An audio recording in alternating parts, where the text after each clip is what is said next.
Hi, this is Blind Man Bert, and this footage is of a first introduction of Euclidean construction techniques with my then 8-year-old tuttee Max. And the video was actually shot by Max, so at that age, please understand it's quite shaky and not really focusing on the paper construction taking place. Please enjoy. This inspired Euclidean baseball, in fact.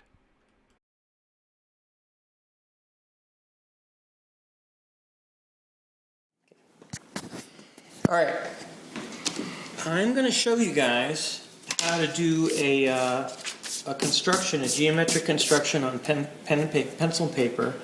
What we're going to do is we're going to try and draw our own 30, 60, 90-degree triangle. This is a drafting tool that has a very precise 30-degree angle on this side, a right triangle right here, and a 60-degree angle there. So it's called a 30, 60, 90 triangle. And I'm going to actually try and draw one. Now you think, well, that's pretty easy. You just put the triangle down here and you just trace it, right? No, that's not how I'm going to do it. In fact, we're going to put this away. I'm not going to try and draw one that's exactly this size. Okay, this is kind of big. I'm going to draw one that's a little bit smaller. All we're going to do is make sure that I got the angles right. What I'm going to do is I'm going to use a construction technique that the Greeks knew about, starting with Euclid and his generation.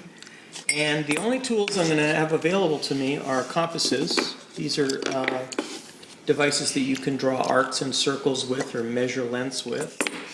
And I'm going to use a straight edge. This happens to be a ruler, but I'm actually not using the ruled side. I'm not using any of these numbers. All I need is a straight edge to line things up with. A pencil, and those are my only tools. See this protractor?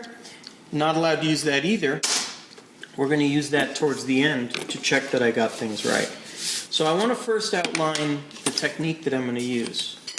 I'm going to start by just drawing a baseline. This is going to be the bottom of the 30, 60, 90-degree triangle.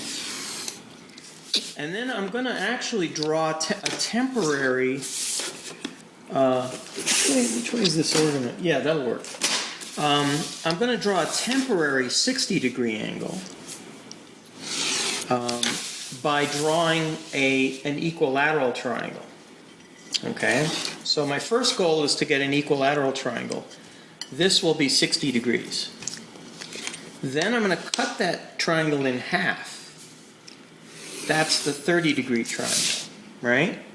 Then I'm going to find a point here where I'm going to make a perpendicular line, and that's going to be the 90 point, and that will be my 30, 60, 90-degree triangle. There's two ways I can do this, and I could either try and make another 60-degree angle there. That actually will probably be easier than making a right triangle the more I think about it. But we'll see. When we get there, I'll do it. So this shape right here is going to be what I'm aiming for. Now this I just did very loosely. This is probably not going to be a 30, 60, 90-degree triangle. Yeah, see, that's wrong. That's wrong. But I'm just sketching. I'm just explaining my strategy. Now let's do it for real and see how close I can get to it. So first thing I need is a line. Let me turn this way. So I use my straight edge to simply create a line. Okay? I need a point here, and I need a point, let's say roughly about there. Okay. Now I'm going to use my compass to match that length. Let's call this A, let's call that B. I'm going to go between A and B with the compass. Yeah, that matches. And I'm going to mark that height up here above A and also above B. Right there. So this point is the same distance between A and B. Let's call it C.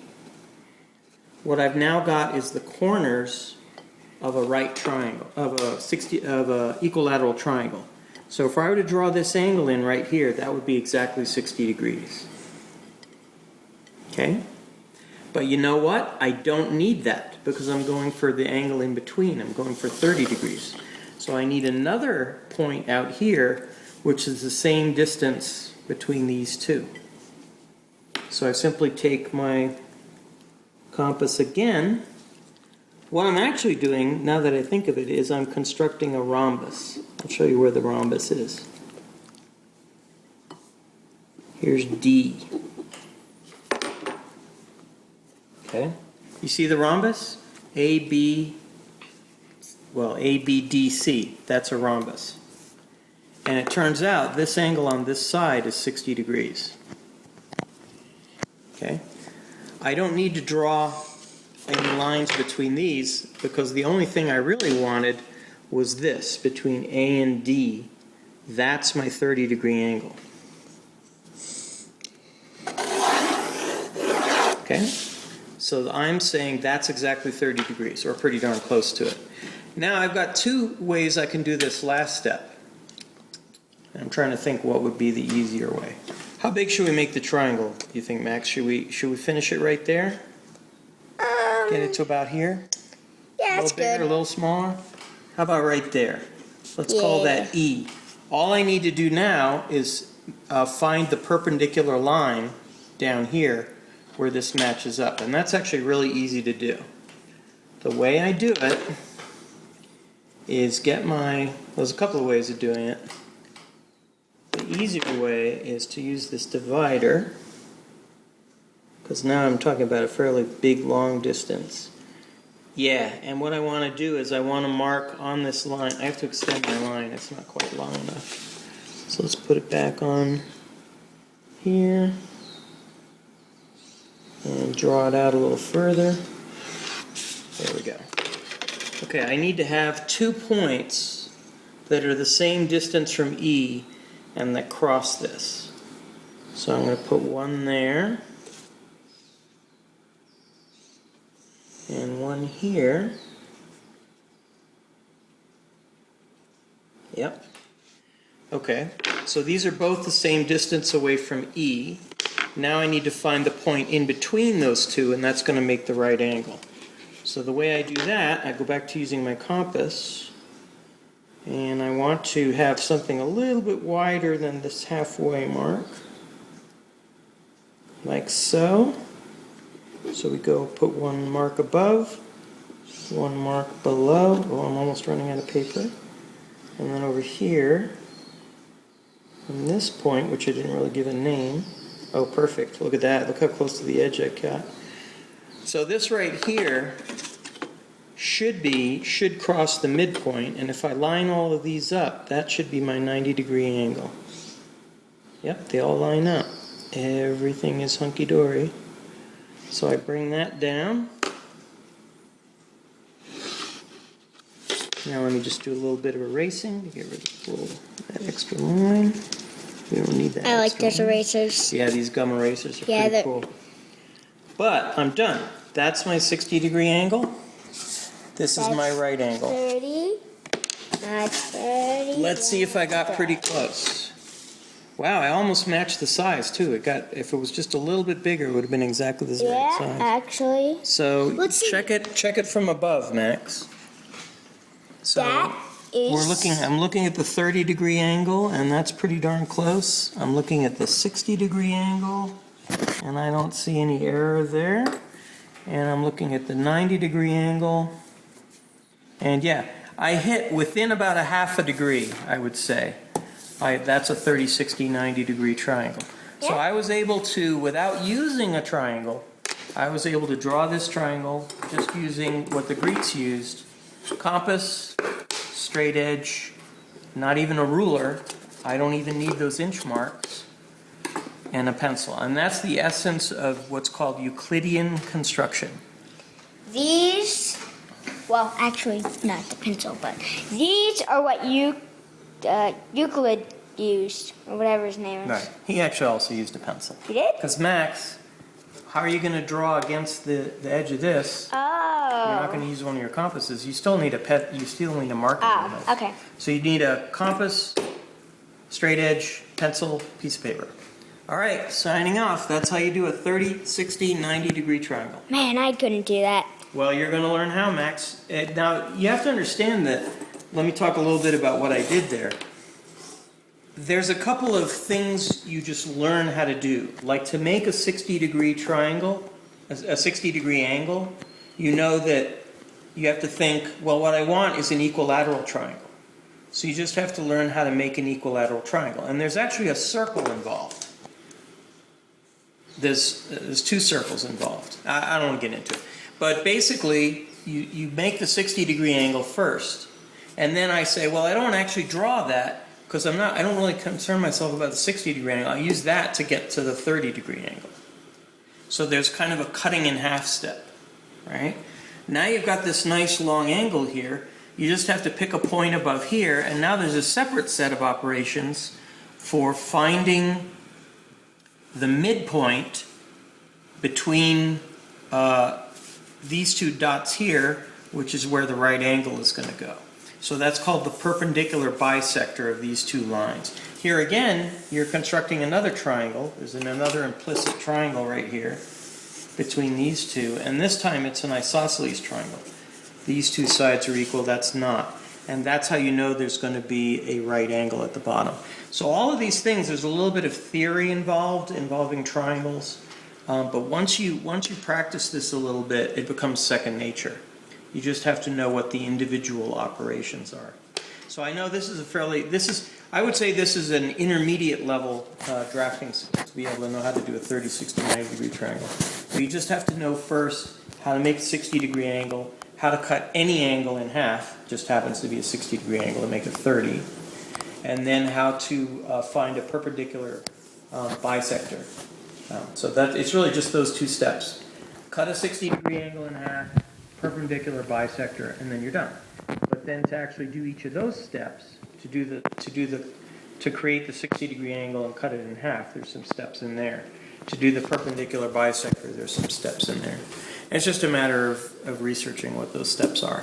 The great websites online, I'll actually document what the steps are. And a good app for this is GeoGebra. You could also model this in software called GeoGebra. I'll include a reference to that as well. All right. Ciao. See ya.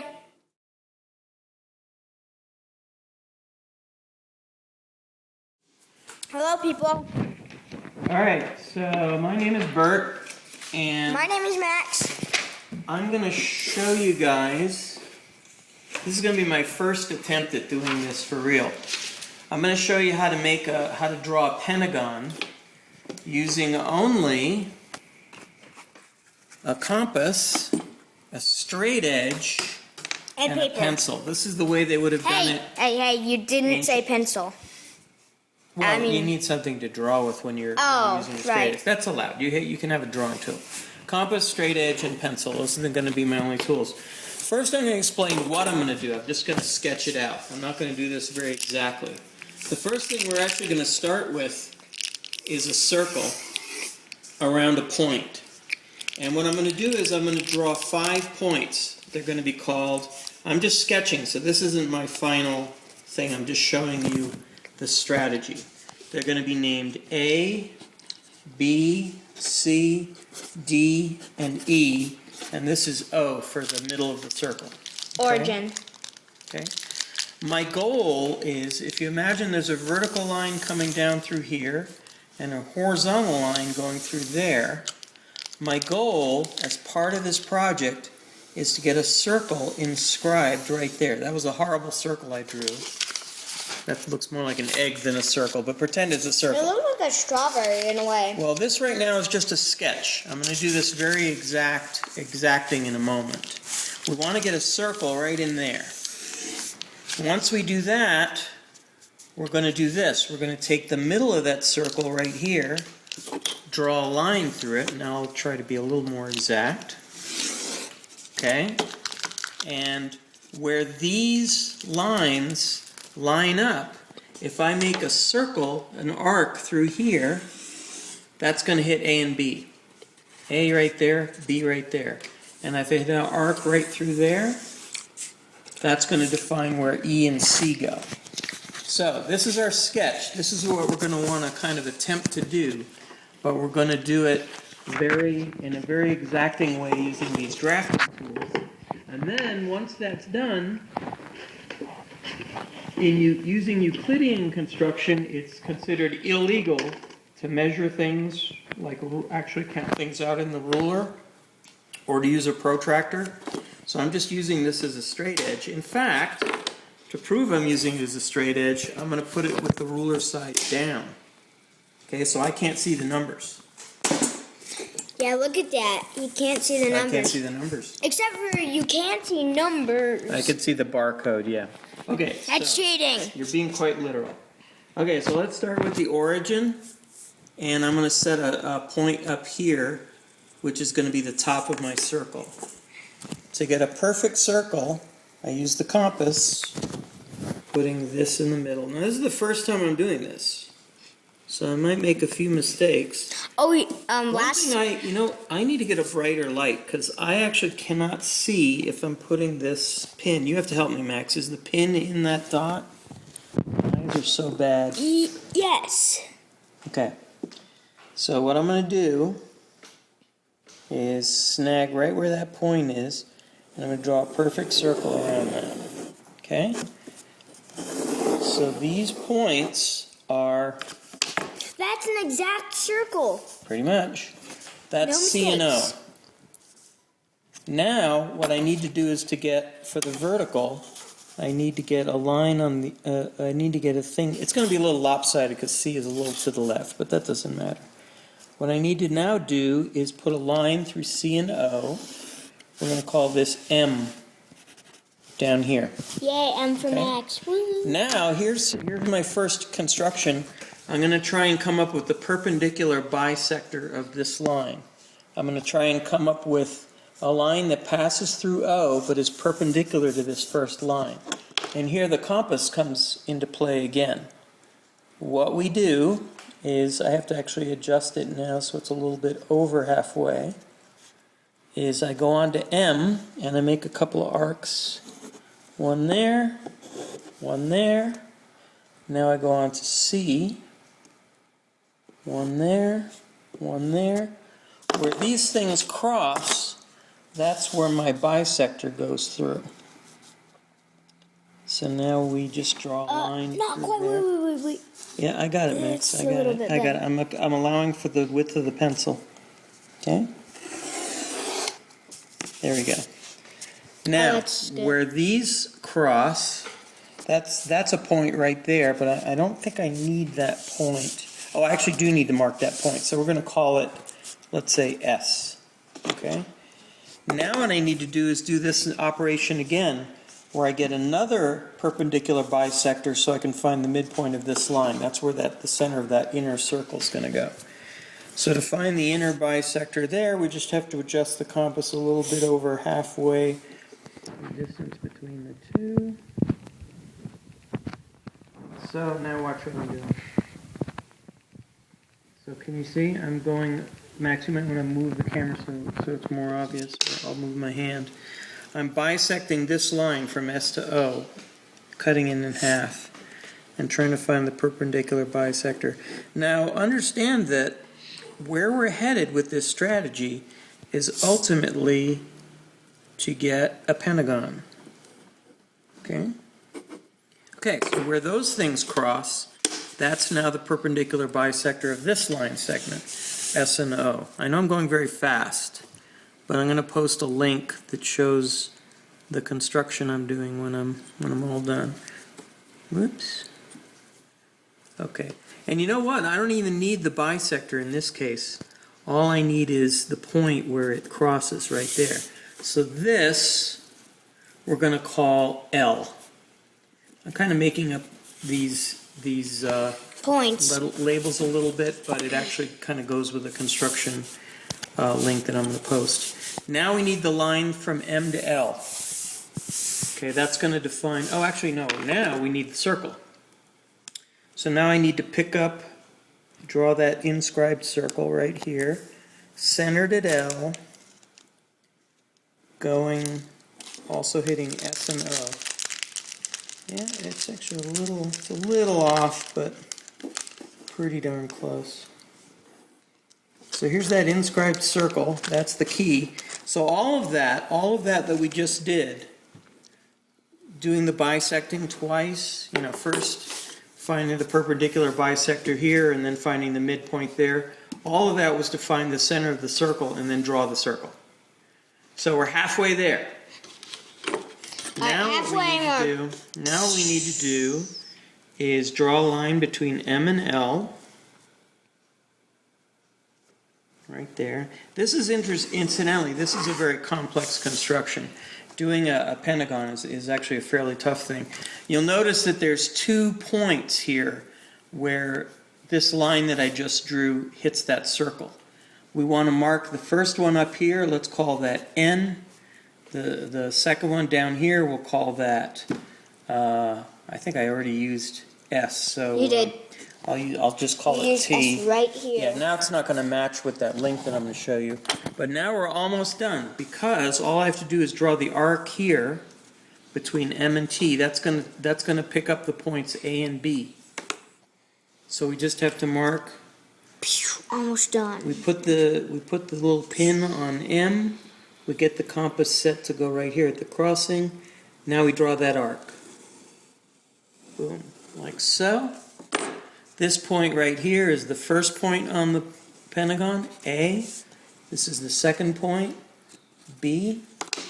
Now we have to set the compass really wide. We're doing the same thing here between M and N, drawing an arc there. So I have to set the compass real wide for that. In fact, this compass doesn't go that wide. So we're going to draw out a slightly different tool, which is a divider. And what I'm going to do there is that like a compass? It's like a compass, but it has pins on both sides. It doesn't have a lead here. But what I can do is I can just mark right where that thing falls down. So this is a little different because see how it doesn't have the screw either. So it's real easy to get it nice and wide. So that needs to go right to where N is. Yeah, just like so. I'm trying to do it as accurately as I can. Now we just move it over here, and where it crosses that circle, that's going to be, let's see, AB, wait, how are these numbered? Oh, you don't have a C. Oh, it goes this way. That's going to be B. AB, no, C is up here.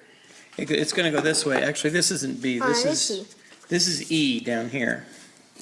I labeled them wrong. And this point right here, this is B. Okay. Now we take the same distance. It should still be set. It's a little high, actually. Yep, so B is right there. This is going to be where point D is. Right there. Okay, so that's D. And now we have our pentagon. You can't really see it, but we just have to go around connecting A to B. Let me get rid of the numbers. Yeah. No. I wasn't cheating. I just picked it up that way. So here's A to B. And then we want B to C.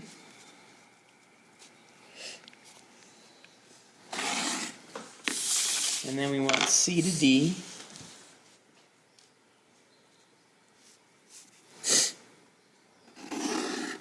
And then we want D to E.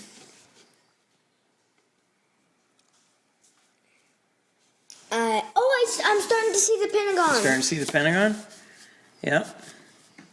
Now, you know, if I was smart, what I would do is I would do this in pen or something really thick. But I'm a little lazy to go grab a pen.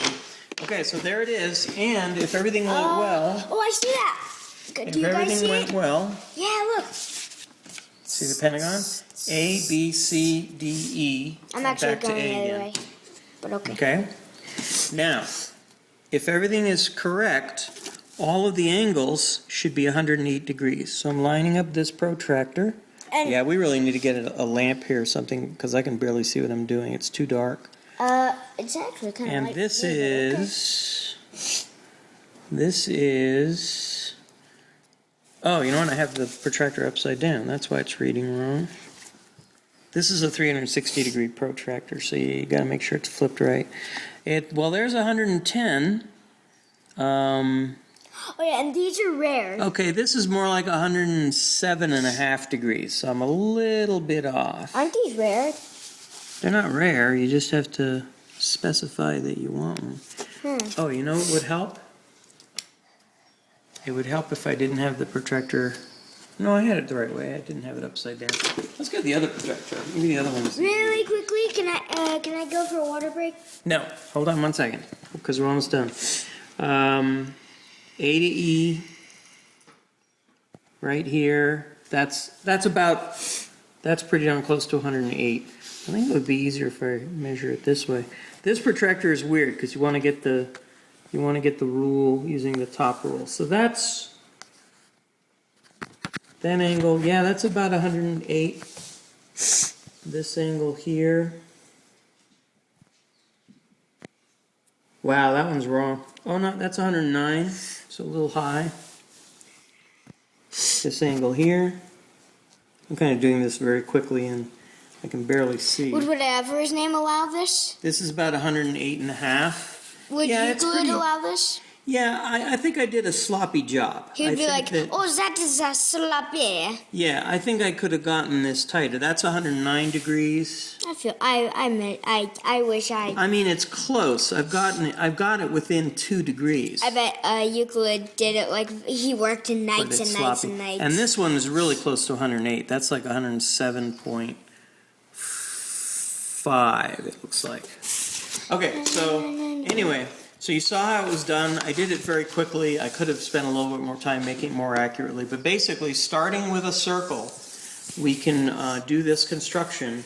And this will always generate a pentagon if you do it correctly. And this is a type of Euclidian construction in which the only tools that you're using are a straight edge and compasses. And we're not using the protractors except to check our angles afterward. You can use one. Just to check. Yeah. Oh no, I'm gonna sign off because I like even numbers, and it's been 14 minutes, almost 15. So say bye. Bye bye. Bye.